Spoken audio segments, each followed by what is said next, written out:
We have Matthias Berninger, who's the Senior Vice President for Public Affairs and Science and Sustainability at Bayer AG. We have Chng Fong, the Managing Director for Economic Development Board, is with us. Fengru, the co-founder and CEO of Turtletree Labs. David Wallerstein is the Chief Exploration Officer and Senior Executive Vice President at Tencent Holdings. And moderating this panel is Yo Kiat Chuan, the Deputy Head of Enterprise Development Group Temasek. An absolutely stellar lineup. We're looking forward to hearing from all of you. Thank you very much, Nikki. And hi, everyone. For those who are dialing in from Singapore and Asia, good afternoon. For those calling in from other parts of the world, good morning and good evening, depending on where you are. We do have a very diverse panel this afternoon, and it includes participants from the large companies, participants from startups, as well as panelists who have spent quite a bit of time in the public sector, and even those who have spent time in both the public sector as well as large companies like Matthias. Now, before we start, I'd like to invite the audience to participate in a word cloud exercise. If you can answer the question in 1 or 2 words, what is your biggest takeaway from the presentation? And we'll give you some time to do that. Before I go to the panelists, I'd just like to sketch a bit of the backdrop for our discussion this afternoon. Now, the last day, as well as this morning, there's been a general agreement that everybody knows the what and the why. It's code red for humanity. We need to act now. The target is clear. We get to net zero by 2050, 50% by 2030. So no need to elaborate more on that. And the consensus is the how. But I also wanted to discuss today, if we may this afternoon, is the who. And I think we have people from various institutions on this panel, and perhaps we can talk about how, one, they can work better together, and two, what are the responsibilities for the different institutions. So with that, I'm going to invite the panelists to give their quick take on Peter's presentation. We'll have the chance to deep dive, but I'd just like your quick reactions, and it'll be quite, I think, interesting for the audience to hear where you're coming from. So we'll start with ladies first, Fengru. Hi everyone. Thanks for the presentation, Peter. I think one line that really resonated with me was about how we need to make food systems that are more equitable, that are more sustainable. And I think this brings me back. I don't know how much time we have, but I want to tell a story. This brings me back to one of the panels that I was with Minister Chan Chun-sing a few months ago. So he was addressing a bunch of startups, novel food tech companies, and he told us, well, what you guys are doing it's amazing work. You guys are pushing the boundaries of biotech, producing food without going through the animal. But when you're producing this food, what are you consuming the most? You're consuming the most water and electricity. And being based in Singapore, have you thought about where these raw materials are going to come from? How do we find renewable sources of electricity to make this a more equitable, a more circular way of producing the food?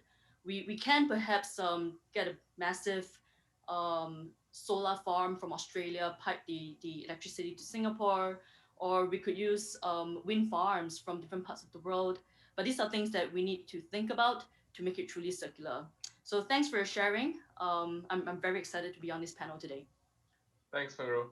And you are CEO of Turtletree, which is a startup creating milk and as well as the ingredients. So it's a very exciting space. We'll hear more about it later. Let me now turn to Matthias. Matthias has also an interesting background. He spent a number of years in politics, vice minister in Germany. He was head of the Green Party in Hessen, Germany. But and then after that, he moved to the corporate world. He's been helping companies like Mars as well as Bayer develop their global sustainability strategy. So Matthias, what's your take? First of all, things look so simple on slides, but Peter and his team have done an amazing job looking at not one, but 9 sectors and what they could do and need to do, and also creating quite some discomfort. And we have, as a member of his organization, felt it. So that was really a great job. The main insight is that sustainability needs to be fully integrated in the business strategy. And that is, again, something you can easily and lightly say. It means a fundamental transformation of many of the businesses around the world and a journey. We are doing that at Bayer, and boy, it's not easy. And we need both governments, but also our shareholders to be part of this conversation. But most importantly, we need societal trust for that. Without societal trust, this transformation will take too long. Thank you, Matthias. Let me now move on to David. David has a very interesting title. He's Chief Exploration Officer at Tencent. I understand his role is to identify and bring new technologies so that we can improve human resilience. So David, your take on Peter's presentation. Yeah, thank you so much for having me today. And thank you, Peter, for your wonderful speech. When you listen to Peter's speech and you actually think, I have to do all this stuff in 9 years, it's very overwhelming. And I think really the challenge is urgency, because I used to be one of the younger guys working in the internet, but now I've been doing, working with Tencent for 21 years. So I've managed to see some of these 9-year cycles. You've got from 2022, where we are now roughly, to 23 to make a huge amount of progress. And I can think of business lines or products that we've had that have taken longer than that to realize the potential, and failures that we had at the beginning that had to be tuned. And we're inclined to be urgent. Initially we were a smaller listed company that needed to show our value, young people with a lot of energy. And still, you come up against the world, which doesn't necessarily move at your pace. And I think this is really the key theme, is how do we accomplish all of those things that Peter's talking about, but also urgently. And I think we're going to have to do things good enough. We're going to have to do more experimentation. And sometimes with experimentation, you don't necessarily get the right outcome at first, or not the desired outcome. And that's okay, because you iterate and you learn. But this really, it requires a whole new philosophy of how decision-making is done, how corporations, decide to allocate resources, prioritization. And I think what's important is that the more of us that do that in the corporate world and can show some initial good results, that puts not only pressure on others, you're going to have some pressure, but also shows the way that you can do it. And I'm very confident once we make progress with these various necessary strategies, essential strategies for survival, that actually businesses are going to be more resilient. They're going to be more profitable. A lot of what needs to be done is about reducing waste, basically, and improving decision making. So ultimately, this is kind of a business renaissance moment for the planet, but we can't do it on our own schedules. We have to do it with, very important and undeniable planetary pressures forcing us, because we're not even accountable to humans in this race. It's about us in our environment that doesn't really know that we exist, other than the fact that we're changing it with our behavior all the time. So I think, to me, the big key word is like urgency. If I could type into that word cloud of yours, how do we do all this with urgency, and how do we adopt the mindset that's necessary to improve at working in this way? Because again, we're not just responsible to each other as humans, we're responsible to something much bigger, the planet, which doesn't really care how we decided to do things or how much time we take. Thank you, David. That's last but not least, of course, Kai Fong. Kai Fong is currently Managing Director of the Economic Development Board, which is the lead government agency for industry development and investment promotion. Coincidentally, I think today is his last day at EDB. He's moving on to another government department, and I think he's going to be leading a Smart Nation perspective. So all of that very relevant for our conversation today. He's been 20 years in the public sector, but he spent 2 years on a secondment at Shell. So Kai, your views? Thanks, Casey. I really resonate with what my panelists have said, and David has the coolest title of all of us. But as the only bureaucrat in this room and panel, I thought the word that came up to mind for me when I heard Peter is this word that is called paranoia or paranoid. And I once remember a senior civil servant several generations before me giving a speech on whether Singapore is paranoid or Singapore is. And paranoid is actually a good thing. Being paranoid but not paralyzed is a good thing. And in a sense, Singapore started off being paranoid about its survival and existence. And in natural resources terms, we were paranoid about our ability to have water. And so as a result of that, there was a whole of nation effort, mobilizing not just public resources, but also working with research institutions, working with companies, figuring out test beds and all that to make sure that Singapore stays ahead of the game and solves this existential issue. And it was a process that has taken, I would say, us more than 10 years, in fact, probably 25 to 30 years. The quote from Bill Gates comes to mind, right? Which is that most people overestimate what they can do in 1 year, but they underestimate what they can do in 10 years. And I think most people overestimate what they can do individually, but I think we underestimate what we can do collectively, especially if public and private sector interests are aligned and resources are mobilized across the board in a very focused manner. So in that respect, what Peter just shared, I think gives us a new reason to be paranoid as a country. And that is really about food security and resilience. Because I think the macro factors are all clear. I think it's very hard for us to deny it. But at the same time, because the complexity, and as what David said, right, it's just hearing all that makes you feel very daunted and unable to even take the first step. Because even if you take the first step as an individual and stop and go completely vegan or something, or drink only milk from Turtle Labs or something, you're not going to solve the world's problems, right? And but at the same time, I can search the web for that. At the same time, sorry. At the same time, as a country, I think that's why we are trying to mobilize resources together. Just to give an example of what we are doing in the food space, we have now sketched out this 30 by 30 vision. Sounds like a slogan, but really we are quite serious about having 30% of our nutritional needs produced locally in 2030, up from less than 10% today.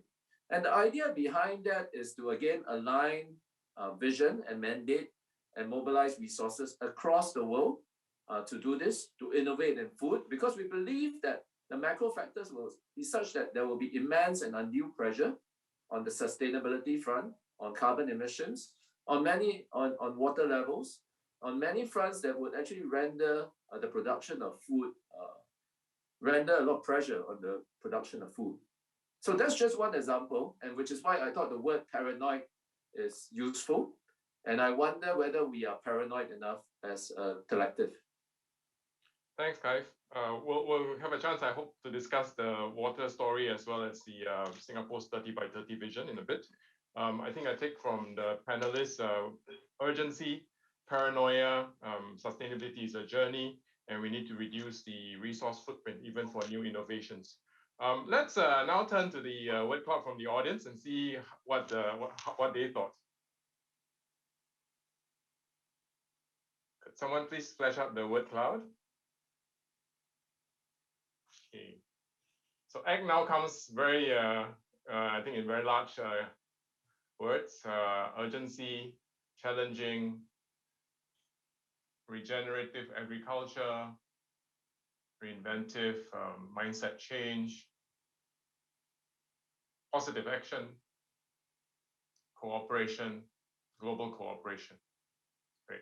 I think the ACT now, the urgency resonates very strongly. I'd like to turn to the panelists and ask them, when we say ACT now, what is it that you think we can do immediately, and how will it contribute to the longer term goals? Maybe we will start with you, in this case, Matthias.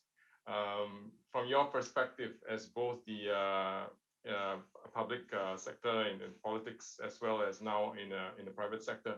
I did before you start, Matthias, I did want to share that one of the things that one of the slides that Peter highlighted in his presentation was about the Edelman Trust Barometer 2021. And I think it might have been too small for most of the audience to see, but basically it's a 2x2 matrix. On one side of the matrix is ethical, and on the other side is capable. And I think Peter's point was that businesses are the only one that was polled as showing both ethical and capable. Governments are on the other side, which is the bottom left, non-ethical and not capable, and NGOs are ethical but not capable.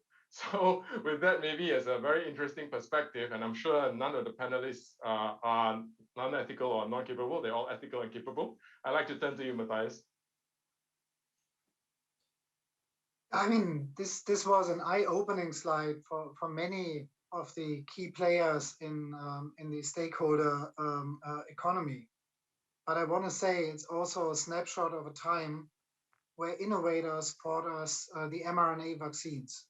So let's not rest on our laurels as the business community.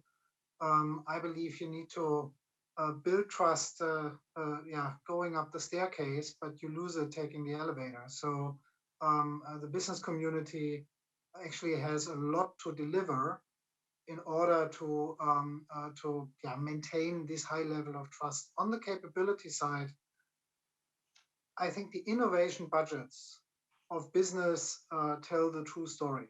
Yeah, when I look at sustainability reports about a lot of things, I find it striking how little innovation is reflected in those sustainability reports.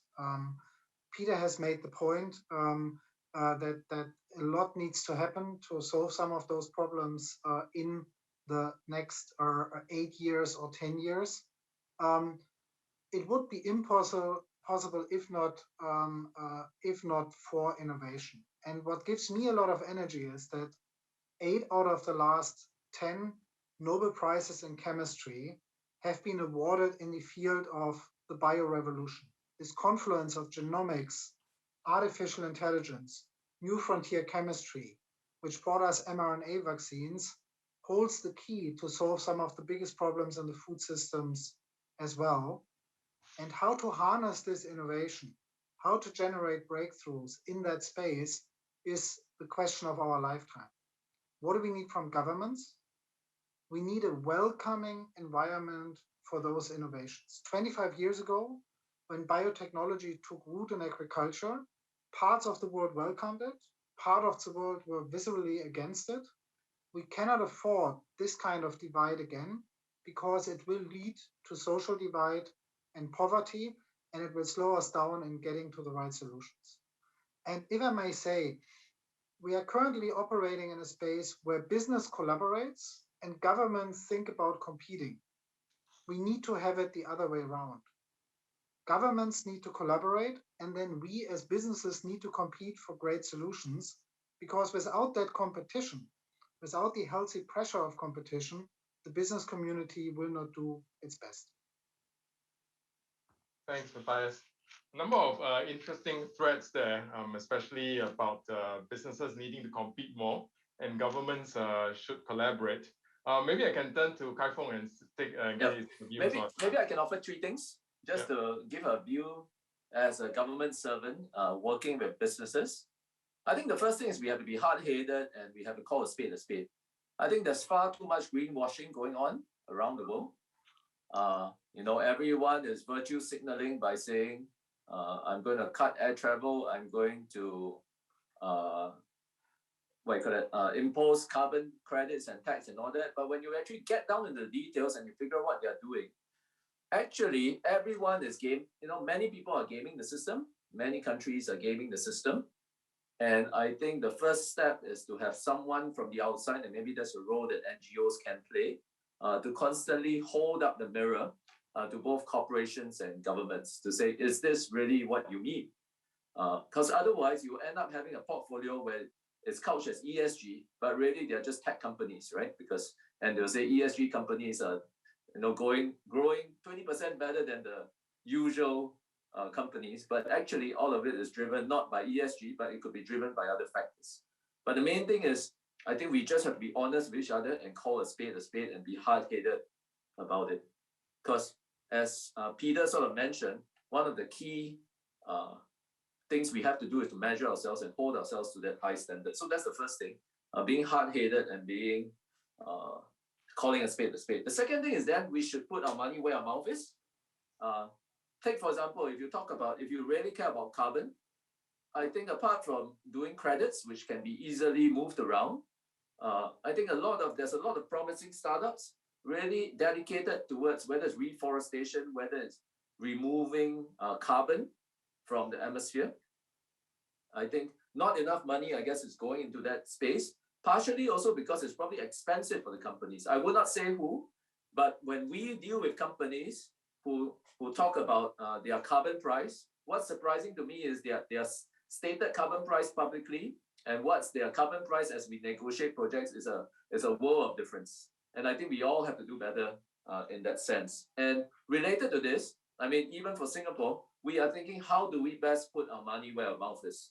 So for example, if we really believe in climate change, in water, number one, let's have a carbon tax. Let's try to figure out what's the appropriate level for that to incentivize and move.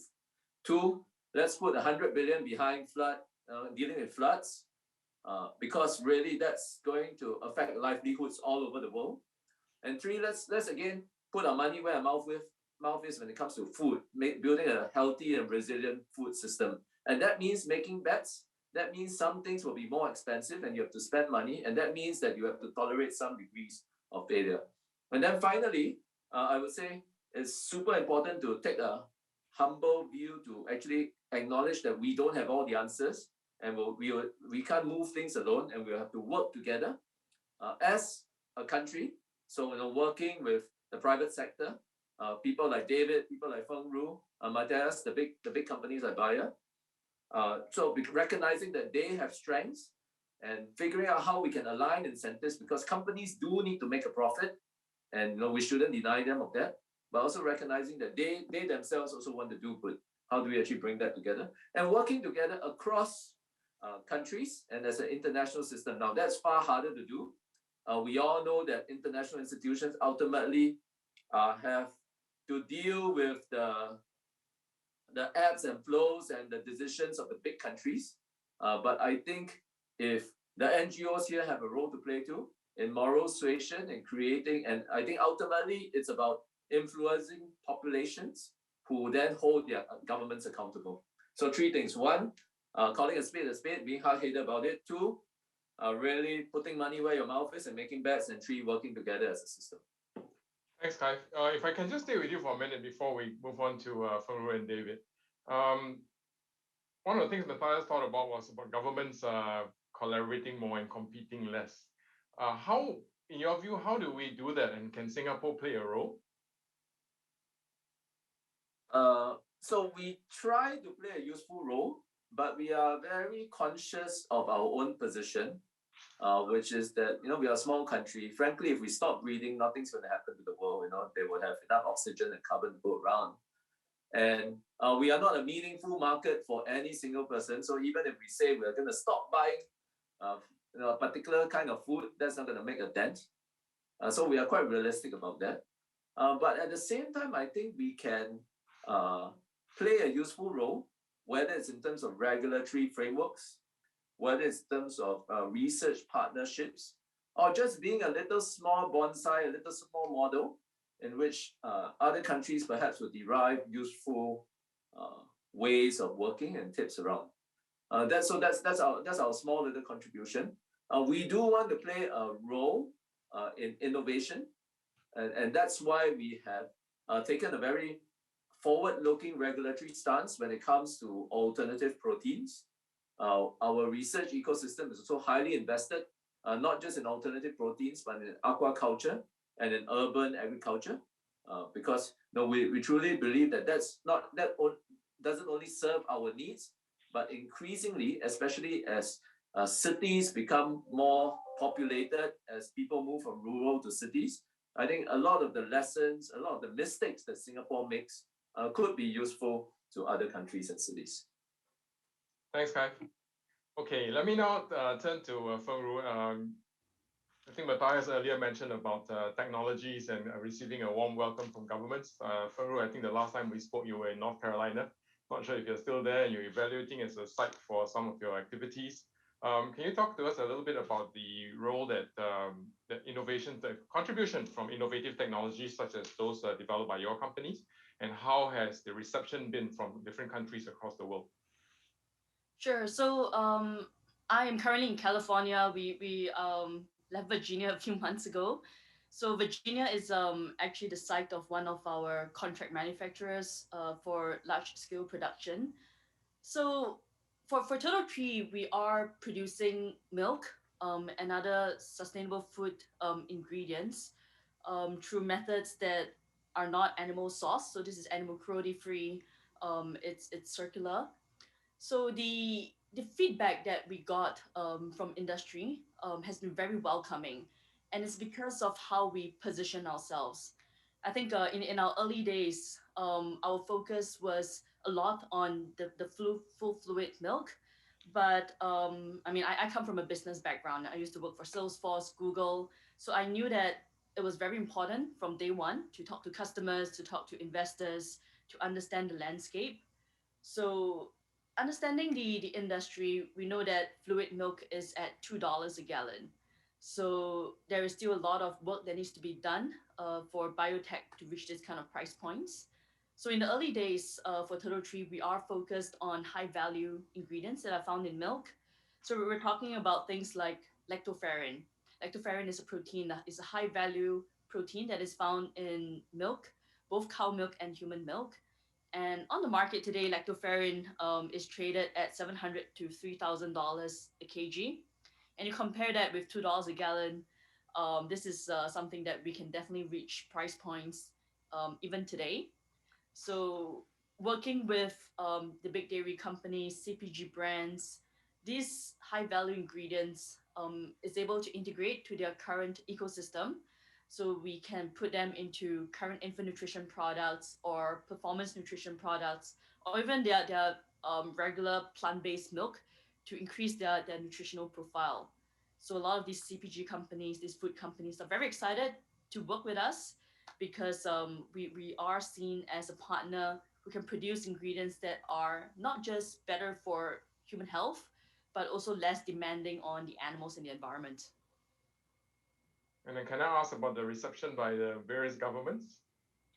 Well, we are very fortunate to be in Singapore, and the SFA, A Star, they have been so supportive. I cannot speak enough about how supportive they are. They even set up this fresh program where they are supporting startups to build a framework around how to regulate these new novel proteins. I mean, we have these guys on WhatsApp. I don't think we can get any other regulatory body on WhatsApp. At the same time, we are also working together with FDA to get here in the US to get these ingredients approved. With the FDA, we are working with several consultants and law firms to build all these dossiers to get through the regulations. It's just on reflection, it's quite interesting the different approaches adopted by the different regulatory authorities. I believe the US FDA has generally recognized as safe self-declaration by companies, as they have done in the alternative protein space. Singapore has a very explicit approval process, but as you said, in what other country would you have the regulatory authorities on WhatsApp? That's right. Let me know. But I want to say, sorry, I want to say one thing. Lest you think that's good enough, I think that's only the first step. And I have also, in the Singapore government, we also are very conscious that surely it cannot just be regulatory posture that will make a difference, because companies ultimately need to have a viable business model, and they need to invest in R&D and innovation. If you ask me, this so-called advantage that Singaporeans have will probably be eroded in the next 6 months as countries actually step up their regulatory game, and we have to do much more. Thanks, Kai. Thanks for the reminder. David, I know you're very passionate about technology. You have written a book on AI's impact on scarce resources. Can you talk to us a little bit about what role technology has to play in catalyzing this 10 billion people living within planetary boundaries? Absolutely, thank you. I just actually, if I could, I just wanted to actually comment on the role of government in Fong and Singapore, because I don't know if I'll get a chance to do it later, but Singapore is very rare, in that you have institutions that are like the EDB that can really engage with the private sector. And whenever I talk around the world, it's really the model that I try to refer other governments to. And, you know, I mean, everyone's busy, so they may not have an opportunity to really understand and research how Singapore does things. But I would encourage Singapore to you know, you do share, but, you know, keep sharing as much as possible about this model you use, because what's interesting about the EDB and, you know, Kai Fong running the EDB is that, you know, they work with entrepreneurs as entrepreneurs themselves. They're on the government side, but they understand the language, they understand the issues, and they're thinking about how do we encourage the development of a sector, how do we do the right things for Singapore.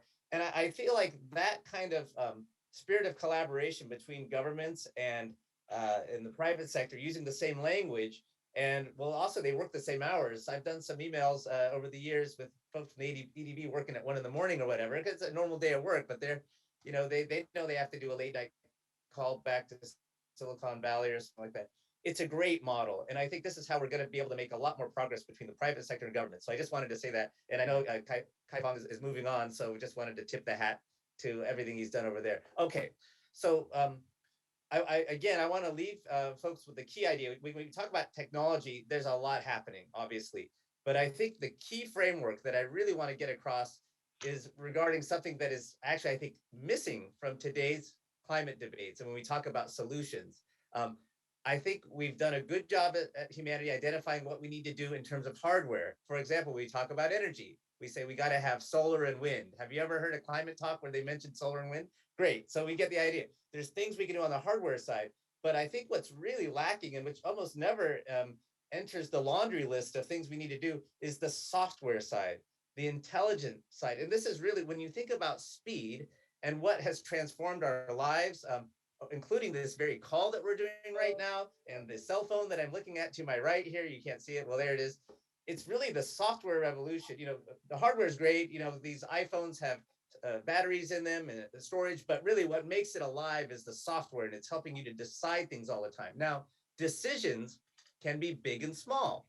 Decisions can be, where do I establish a new building in our town based on climate forecasts that may have very important things related to wind or flood, as Kaif was mentioning, or drought, and so on and so forth. So that's a big decision. That's an infrastructure type decision. You need intelligence software to help you forecast what's going to be happening next with climate, which actually, as a side note, is still something that climate scientists aren't really able to do very well yet. There's not a lot of software. There's not a lot of capability that actually uses underlying physical dynamics applied to a model that is forecasting very accurately what's going on in the future versus just looking back in the past with statistical probabilities. So that's one category, big decisions. But there's small decisions, such as I have an EV. I just got home. I want to charge my EV. I'm going to plug it in. Do you let everyone charge at 6 p.m. when they get home? Or do you do smart charging? Do you kind of balance out that curve so not everyone has a big spike and now you need more power? Maybe we call them peaker plants sometimes, gas powered or whatever, to meet that spike. This is the classic model, what's happening around the world with electricity grids, is that you have to meet the demand. Sorry, Casey? No, I think Kai Fong was agreeing with you. You're not wrong, but please carry on, David. Okay. But anyways, you have to now smooth out these cycles. And what your goal is really to marry the demand of energy, like that EV owner who's plugging in their car, with the supply of the cleanest energy possible. So when you have wind spikes or solar spikes, middle of the day for solar, for example, that's when you actually want to encourage people, or in some cases permit them, depending on how you design your network, to draw their energy. And this applies to industry. It applies to everything. What I'm trying to say is, software can apply to optimize almost anything in the world. So it wouldn't make sense right now to try to say everything it can possibly do. As we know, there's not a day that goes by that a new software company doing something to make business more efficient is going IPO or something like that. But what we don't see enough of are startups that use software to make our world more efficient from a climate perspective. So I'm talking about eliminating food waste, driving agricultural productivity, perhaps having more agricultural productivity while using less essential resources such as water, such as fertilizer. When you think about indoor farming for Singapore, I think Singapore should mandate this, that every facility needs to have some kind of intelligent software to help you learn and optimize to drive your efficiency to get more output and less resource use, because everyone's going to be demanding energy. They're going to be demanding water and so on and so forth, even though it uses much less water indoor than outdoors. You see what I'm saying? It can apply, it goes on and on and on. I think it's a concept that we have to bring, and we have to learn more collectively about what's really possible if I apply software and artificial intelligence data as part of that to really driving throughout the economy, optimization, productivity growth. And finally, when you have these software strategies established sector by sector, you can start to actually, they can start talking to each other. Think about, it's a little bit hard to imagine, but think about APIs and how networks of computers and software programs talk to each other. You could actually be optimizing multiple objectives simultaneously. So you want to drive your agricultural productivity, you want to reduce your energy usage, you want to reduce your water usage, and you have all of these actors in the society using software to optimize. But the funny thing is they're kind of dependent on each other. The agricultural facility needs energy, needs water, so do others. And when they start coordinating, you get aggregated, national level efficiencies. And there's a lot more work that needs to be done on this, researching, all the models. There's more startups that need to come out. There are some that are coming out now. We've invested in some. We do some of these applications ourselves at Tencent, but we're only just getting started.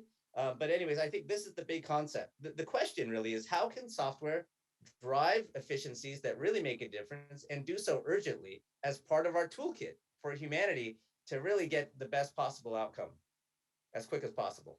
Great points, David. I want to, I think this is something that I want to get the rest of the panel in. I think Kaif is waiting to speak as well. Question is, how do we get the different participants to contribute and then apply software with urgency? Because if you're talking about artificial intelligence, obviously data, and not the proprietary kind, but the one that's shared, it serves to inform decisions as well. And this allows us to optimize. We've talked about, actually, when Peter presented on the 9 transformation pathways, actually a number of them, many of them are interdependent, and we all are aware of the food, waste, water, energy nexus.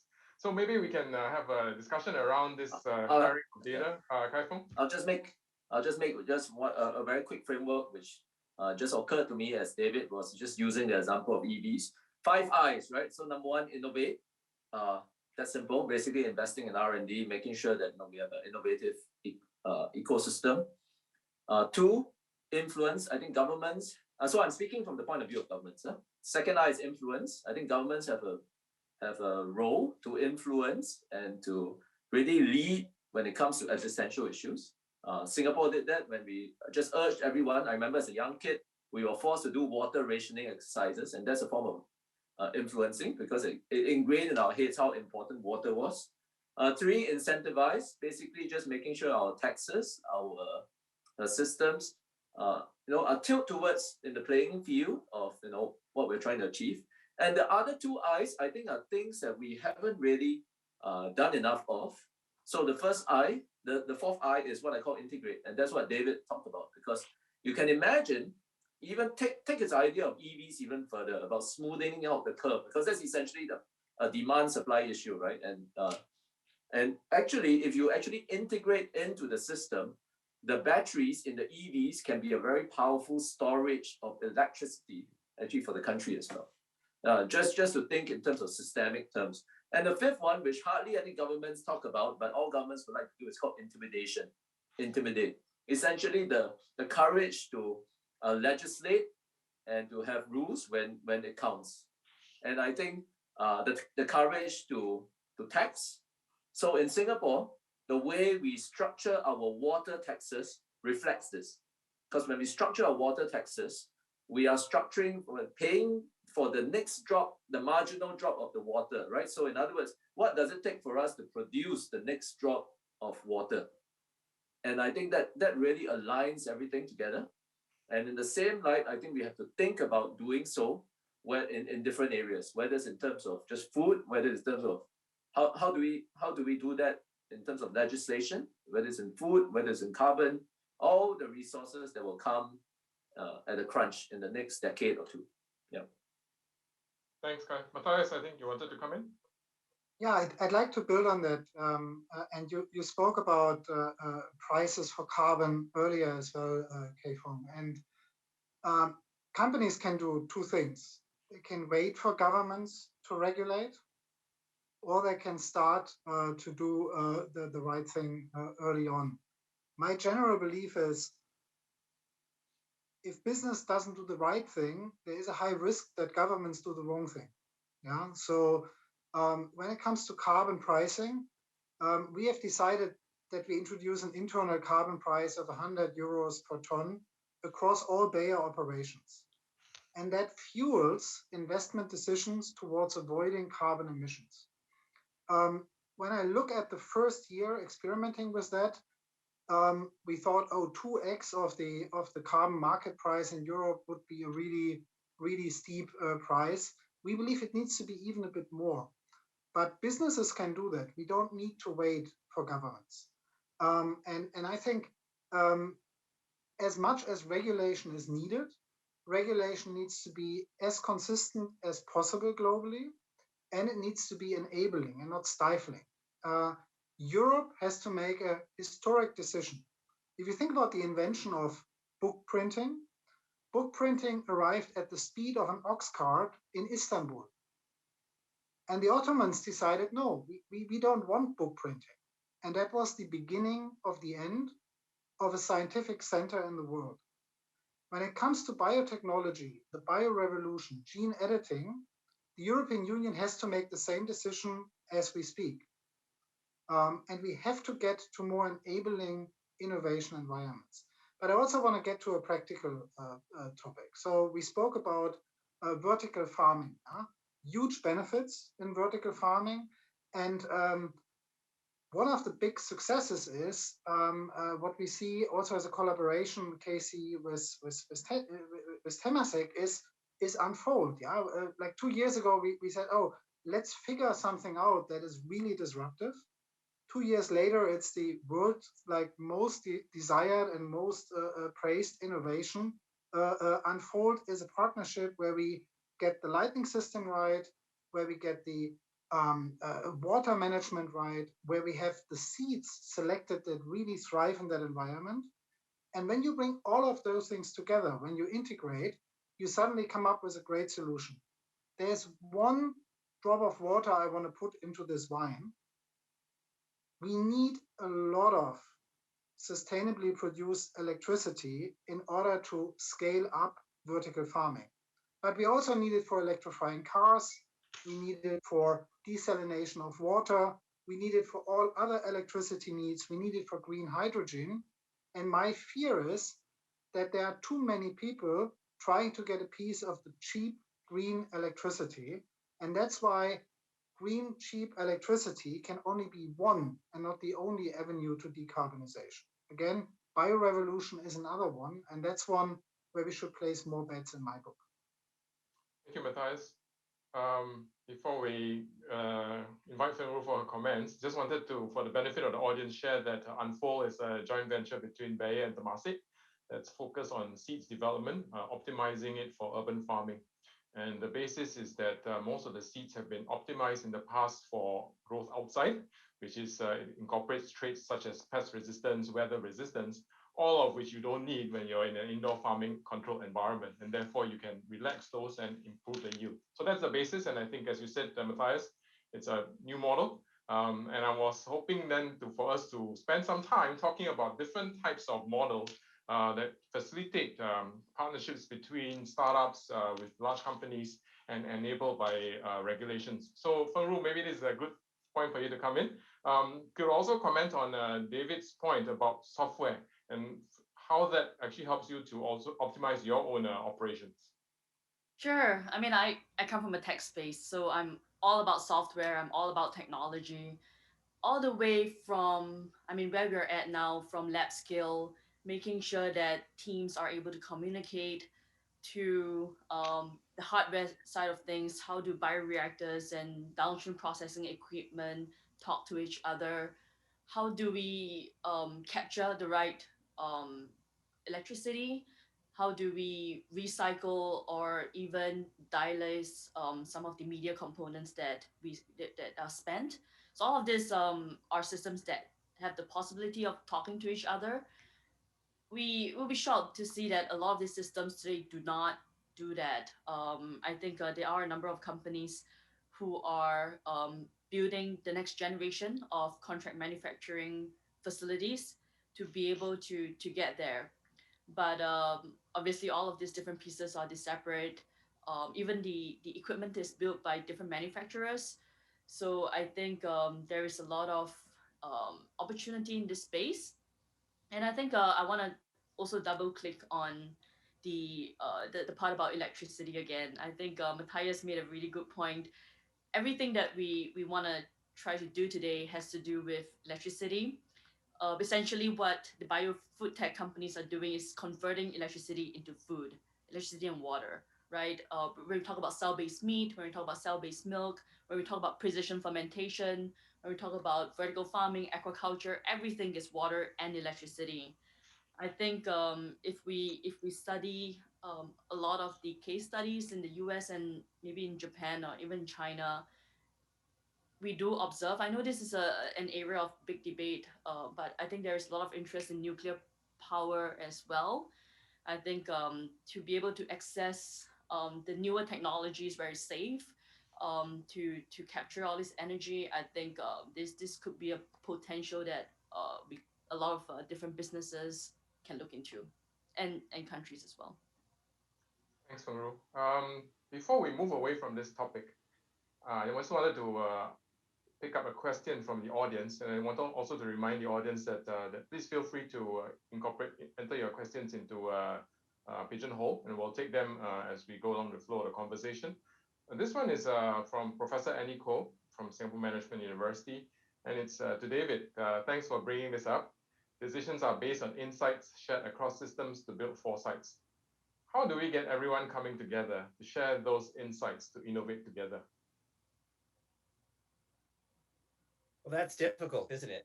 I mean, data by many corporations is considered to be proprietary and a strategic advantage. But I think you can really start for maximum benefits in the short term with, for example, like public utility data, anything that's in the public realm. So all these utilities, water utilities, energy utilities, the grid to the power generation, anything that's kind of in the state-owned area, I think can be shared in a way that can enable the market to benefit from more transparent access to that data, so they can make more intelligent decisions, and applications can be built on top of that. And then I think when it comes to, let's say, private actor to private actor corporations, there needs to be an incentive. And I think there's a lot of incentives to work together. And this is happening throughout business all the time. But I think what's new about this framework in terms of thinking about optimization and synchronization is that it seems to be still relatively new in the climate realm. Even something very basic, such as think of an agricultural, Matthias might like this example, but think of a farm that is using precision agriculture to boost productivity as well as reduce operational costs.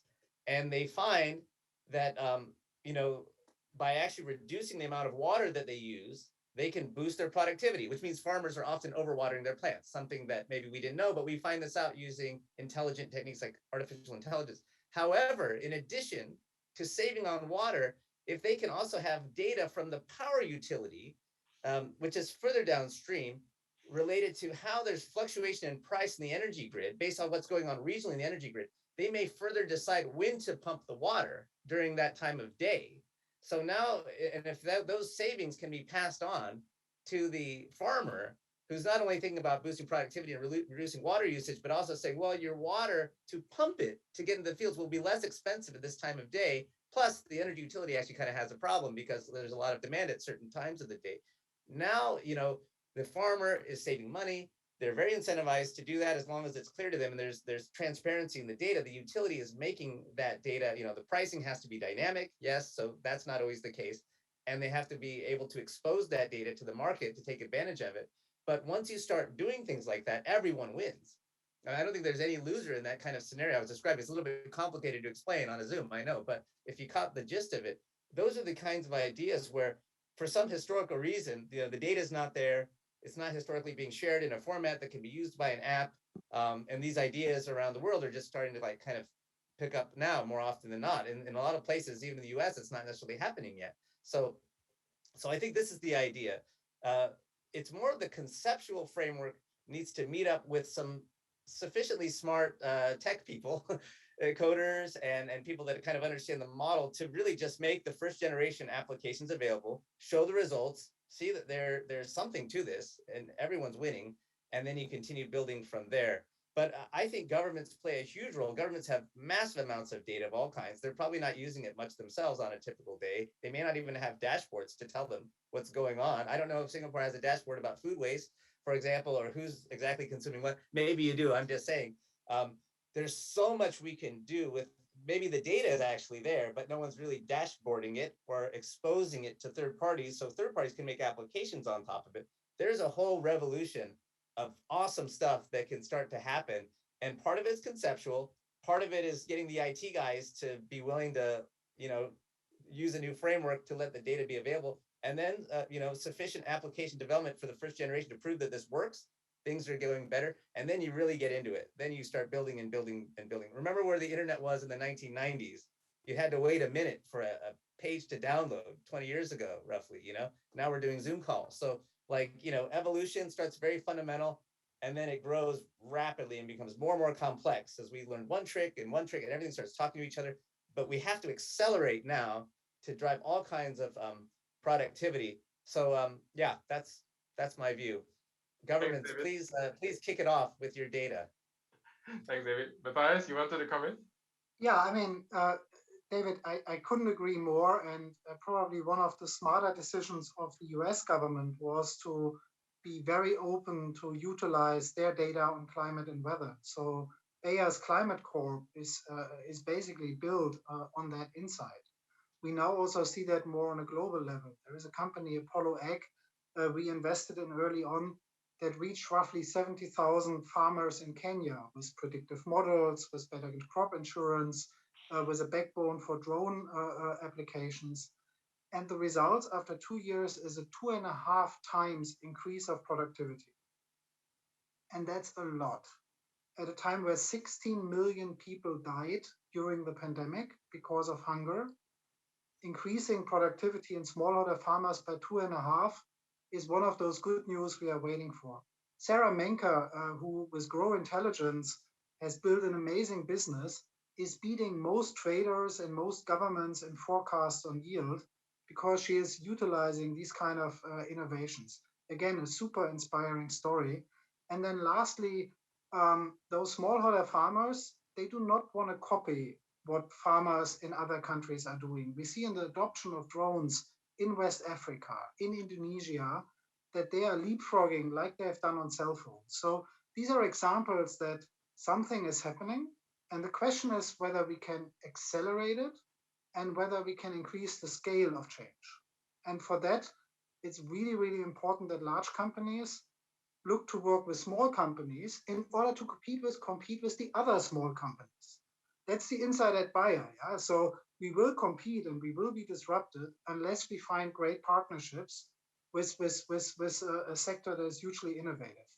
And Leaps, our vehicle to do that, has had tremendous success with that, but also delivered a lot of uncomfortable news to our own innovation teams to say, look, guys, we gotta accelerate here. Yeah, something is coming. But the good news is, great things are happening, and really things that drive my optimism in light of dire numbers like the 16 million humans that are no longer part of this community because we don't get our act together in fighting global hunger. Matthias, can I, maybe we spend a bit more time just understanding from your perspective, what partnership models have worked? And you talked about being uncomfortable for your innovation teams, presumably because a lot of the innovation comes from outside. I think conventional model in the past has been about acquisition, but now you're referring to partnerships between large and small companies. What has worked for Bayer? So one of the companies that got a really nice kind of valuation recently is Ginkgo Bioworks. For me, it's one of those general purpose technology companies in the space of the biorevolution, and we partner with them on figuring out an alternative to the Haber-Bosch synthesis that today is the backbone of producing fertilizers, and those fertilizers are the backbone of feeding 40% of the world population. but they're also 4% of all carbon emissions or GHG emissions in this case.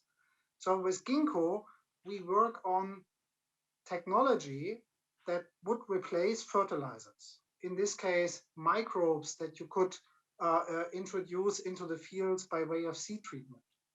And these new technologies, I think, have the same disruptive power as organic chemistry had at the turn of the last century.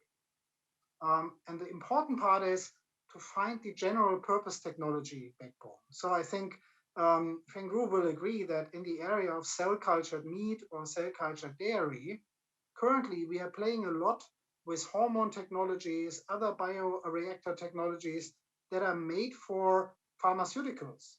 So price didn't really matter. But there are a lot of general purpose technologies in that space that will accelerate the transition from a purely animal-based to a mix of cell-cultured, animal-based, and plant-based protein, which is what we need. We need that blend. We don't need one solution over the other. And it's really important that the traditional meat packing industry doesn't repeat the mistake of the oil industry when it comes to alternative fuels. It's not about competing, it's about collaborating and collectively benefiting. And again, within those kind of partnerships, they can compete with each other, but we shouldn't have this finger pointing competition that I've seen in the area of alternative fuels, because that steals us time. Great points, Matthias. Wanted to, on your point related to cell culture meat, I wanted to share that at the end of last year, 2020, the Singapore Food Agency was the first regulatory authority to approve cultured meat. I think it's still the only one, and that really catalyzes that sector. This is a good segue for us to talk about something which Kai Fong brought up earlier, which is the Singapore water story. And it's 2021 now. In 2011, Singapore unveiled a 50-year plan for water self-sufficiency. And they had a clear idea of how to get there, because it is, as Kai mentioned, an existential issue for Singapore. Question is, can this be applied to food or other areas as well? And what approach has worked?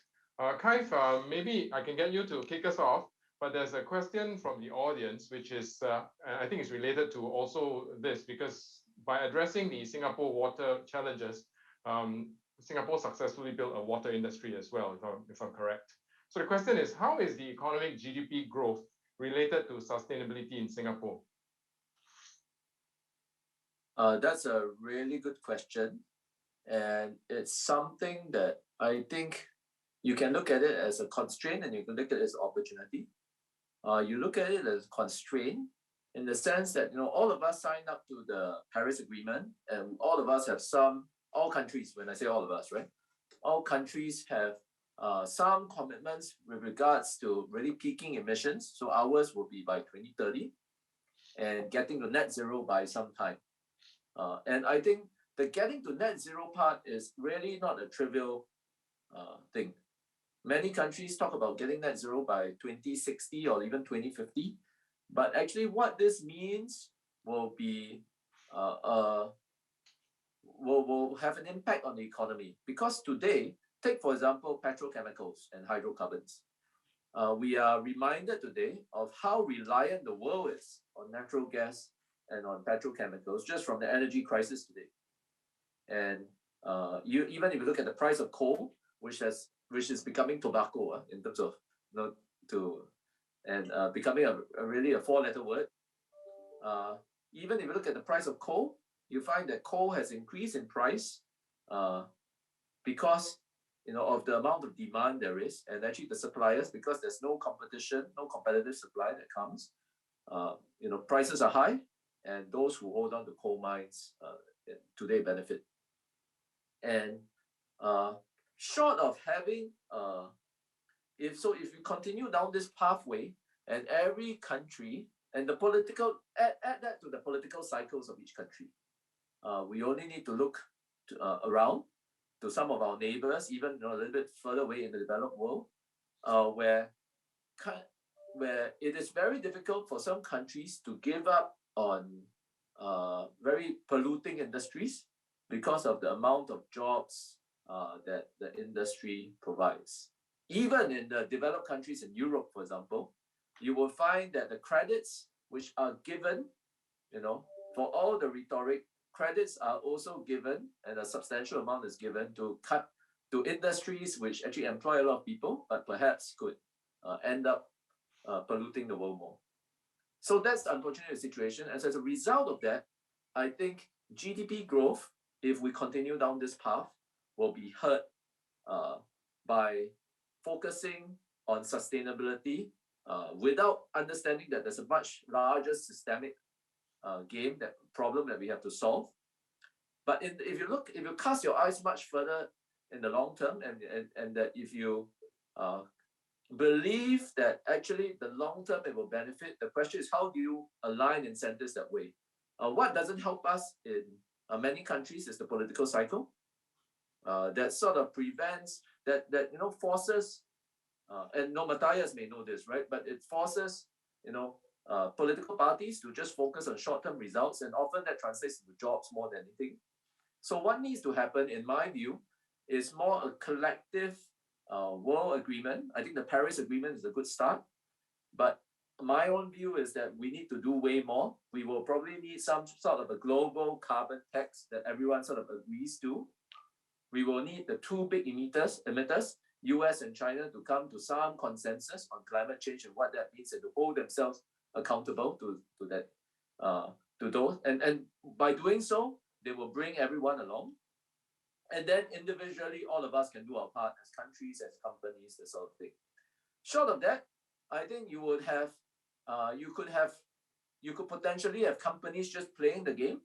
So for example, even though they are highly efficient in a particular country that is carbon constrained, they can easily move on to another country that has more carbon headroom, but actually they could end up being less carbon efficient that way. And I think that's something that we want to avoid. Thanks, Kai. Maybe I can get inputs from the rest of the panel. I did want to also point out that when Singapore announced its plan for water self-sufficiency, I presume the technologies weren't available then, but the government played a key role in catalyzing the innovation ecosystem. In fact, I think there was an invitation for companies to participate, those that could lower the desalination cost by half from what it was then, and the company would get to own the IP. I'm wondering whether such incentives, especially if we relate and translate this to areas like decarbonization, like the food energy footprint, could it be used effectively? In my book, Casey, Singapore has been very often at the forefront and visionary.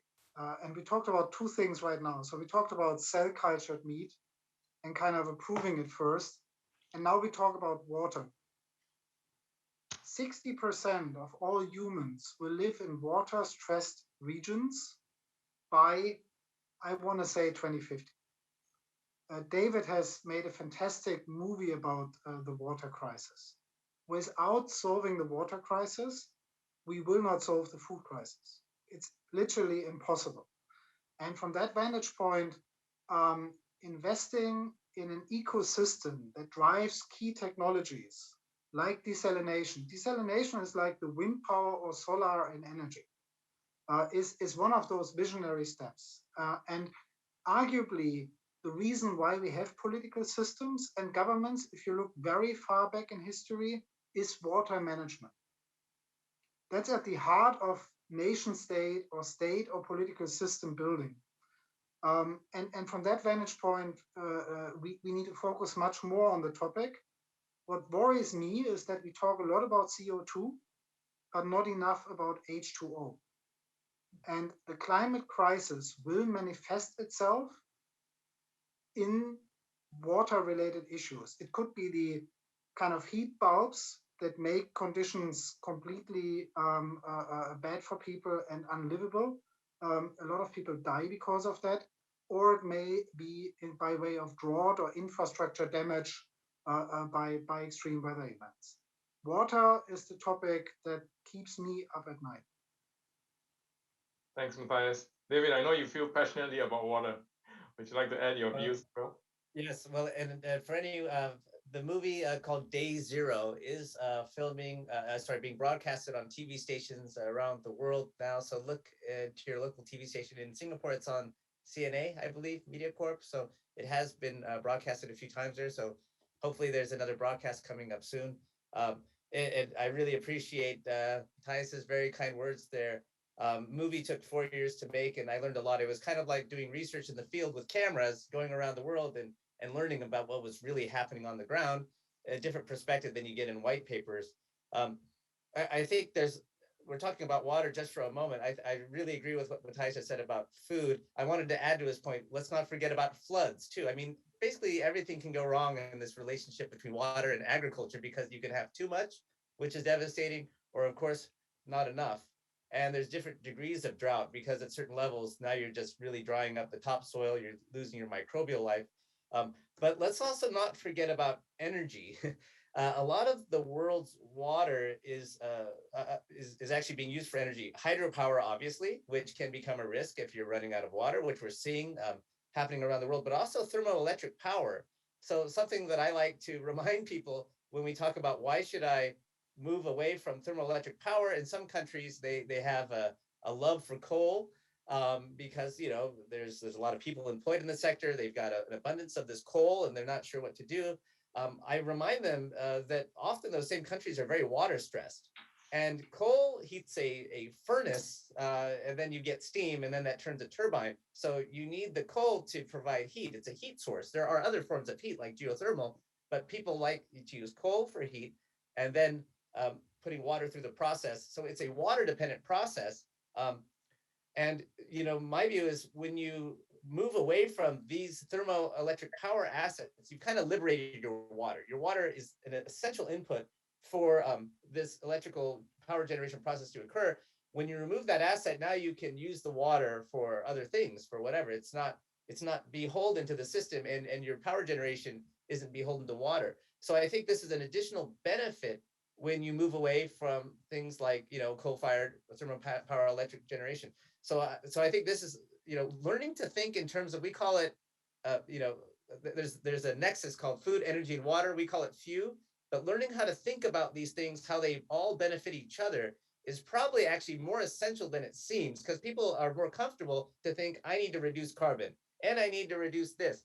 But actually, you find in many strategies in the real world where we're dealing with organic chemistry and biology and flows of water, that actually, when you do things the right way, you're solving many things simultaneously. And I think it's really important to use data, use software to help us understand all the benefits we get when we start doing the right thing. When you discontinue a coal-fired plant, you're saving on emissions, you're saving on your air quality problems, but you're also saving on water, for example, and you go on and on and on.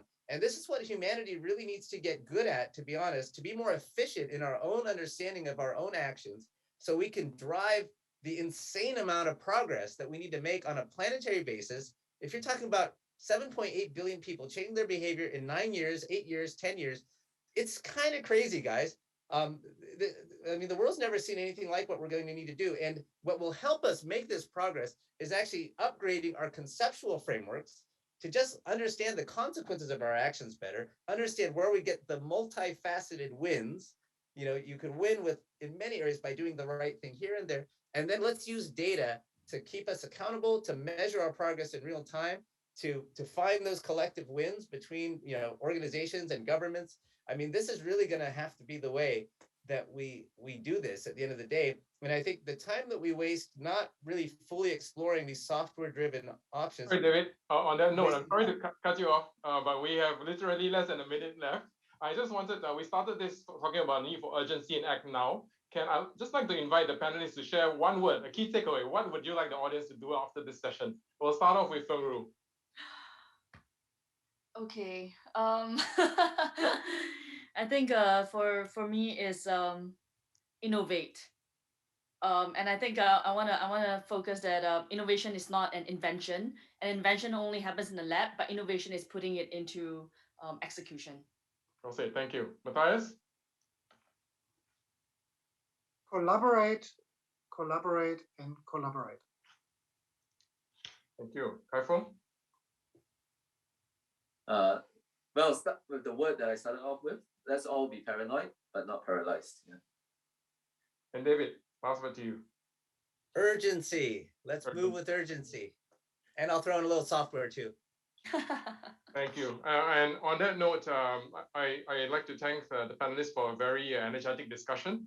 I think we start out by saying businesses are really the only group that can act. But what we've seen, it really needs to be a collaborative effort, and we all need to work together to find new business models that enable and facilitate the innovation. And it's urgent. We need to act now. Thanks very much. Over to you, Nikki. Thank you very much, Mr. Yo.